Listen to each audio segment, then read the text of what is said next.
आज हम जिस टॉपिक के बारे में बात करेंगे पॉलिटिकल साइंस ऑलरेडी पार्ट 2। उसमें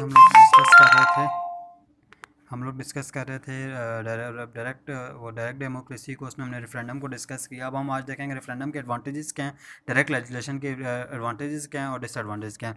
laws according to people will, मतलब एक डायरेक्ट लेजिस्लेशन में ये होता है कि वे रिप्रेजेंट द पीपल विल, अगर रिप्रेजेंट किया जा सकता है we can get the laws according to the liking. मतलब लोगों का रेफरेंडम जो भी कराया जाएगा, लोगों की विल होगी, उसके अंदर लोगों को पास जाएगा। लोग ensures that no law act against the will of, अगर विल के पीपल की विल के खिलाफ कोई भी बिल नहीं पास हो सकता।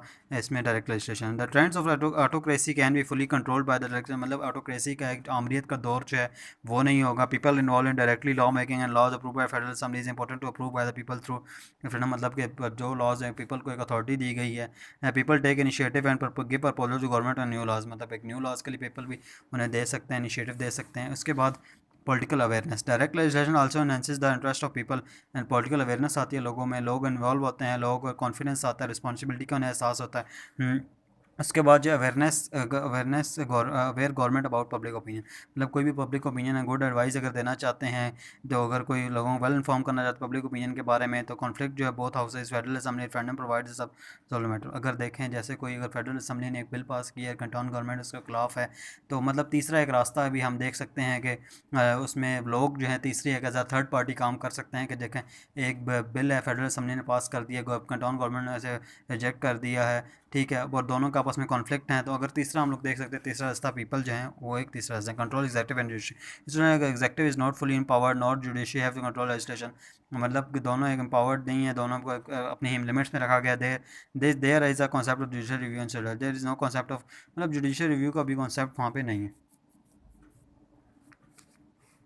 Disadvantage of direct legislation, decrease interest of legislature, मतलब इसमें यह है कि रेफरेंडम आप referendum directly minimize interest of legislation, law बनाने वाले लोग होते हैं वो कहते हैं हमारी चलनी नहीं है, और जो एंड पे फैसला होगा करना जब लोगों ने है, तो डिपेंडेंट लोगों ने है, तो उसमें फिर हमें इतना वो इन्वॉल्व नहीं होते, वो करते हैं कि लोगों ने एंड पे अगर हम लोग कुछ भी जो मेहनत कर लें तब भी कोई फ़ायदा नहीं इसका।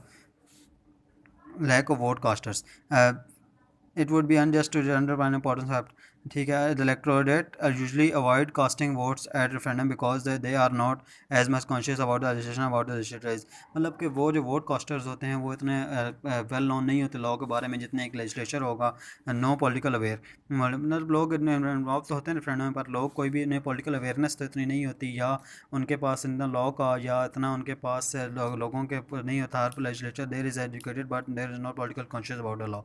Source of complexity. Referendum becomes a source of complexity as due to it is difficult for the ordinary person to understand the system of lawmaking, मतलब एक नॉर्मल पर्सन के लिए मुश्किल है रेफरेंडम समझना और लोग सोचना as if there is need of urgent law is there is no possible in this type of system, मतलब एक अर्जेंट लॉ अगर हमें जस्ती चाहिए तो फिर भी हमें वो भी नहीं मिल सकता।